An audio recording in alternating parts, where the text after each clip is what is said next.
அன்பு தமிழ் நெஞ்சங்களுக்கு வணக்கம். ஃபர்ஸ்ட் ஷோ நிகழ்ச்சிக்கு உங்களை அன்போடு வரவேற்கின்றேன். இன்றைய ஃபர்ஸ்ட் ஷோ நிகழ்ச்சியில் தீயவர் குலை நடுங்க திரைப்படத்தின் திரை விமர்சனத்தை தெரிந்து கொள்ள போகிறோம். வாங்க நிகழ்ச்சிக்கு போவோம். அநியாயத்திற்கும் அக்கிரமத்திற்கும் எதிராக நடக்கின்ற சண்டைதான் இந்த படத்தின் கதை. படத்தோட ஓப்பனிங்ல கார்ல போறாரு எழுத்தாளர், பிரபல எழுத்தாளர். அவர் கார்ல போகும்போது அவர் மகளோட பேசிக்கிட்டு போறாரு. ஆனா திடீர்னு ஒரு விபத்தாகுது.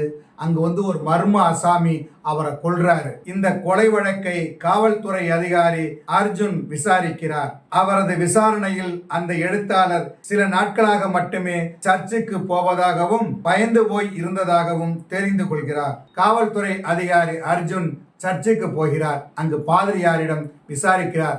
பாதிரியாரு முதல்ல எதையுமே சொல்ல மறுக்கிறாரு, தயங்குறாரு.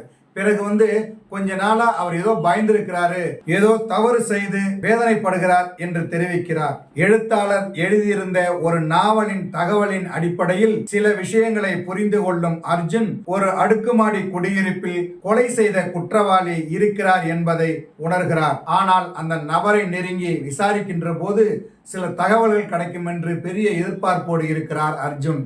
ஆனால் அர்ஜுன் எதிரிலேயே அவர் கொல்லப்படுகிறார். தப்பித்து செல்கிறான் அந்த மர்மாசாமி. அடுத்தடுத்த நபர்களை விசாரித்து அர்ஜுன் நெருங்கும் போதெல்லாம் அந்த தீயவர்கள் கொலை நடுங்கி மரணிக்கிறார்கள். அந்த தீயவர் யார், எதற்காக தொடர்ந்து கொலை செய்கிறார், அவரை அர்ஜுன் கைது செய்தாரா, அதன் பிறகு என்ன நடக்குது அப்படிங்கிறது தான் இந்த படத்தோட மீதி கதை. இந்த படத்தின் நாயகனாக போலீஸ் இன்ஸ்பெக்டராக நடித்திருக்கிறார் அர்ஜுன். விசாரணை தடயங்கள் மூலம் அறிவது தொடர்வது என்று அவரது புலன் விசாரணை மூலம் படம் விரிகிறது. அதற்கு ஏற்ப தனது நடிப்பின் மூலம் கம்பீரமாக தெரிகிறார் அர்ஜுன்.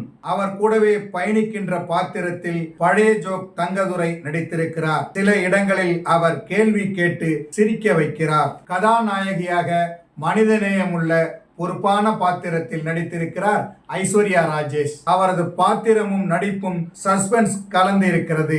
அன்பான காதலியாகவும் அநியாயத்திற்கு எதிராக துணிச்சல் மிக்க பெண்ணாகவும் நடித்திருக்கிறார். எழுத்தாளராக நடிகர் கதிரின் தந்தை லோகு, கட்டிட கான்ட்ராக்டராக நடிகர் திலகத்தின் மகன் ராம்குமார், இளம் நாயகனாக பிரவீன்ராஜ், அவரது நண்பராக பிராங்க் ஸ்டார் ராகுல், அர்ஜுனின் தந்தையாக விஷாலின் தந்தை GK ரெட்டி, காவல்துறை உயர் அதிகாரியாக OAK சுந்தர், PL தேனப்பன், வேல ராமமூர்த்தி, பிரியதர்சினி, சிறுமி அனிகா என படத்தில் நிறைய பேர் நடித்திருக்கிறார்கள்.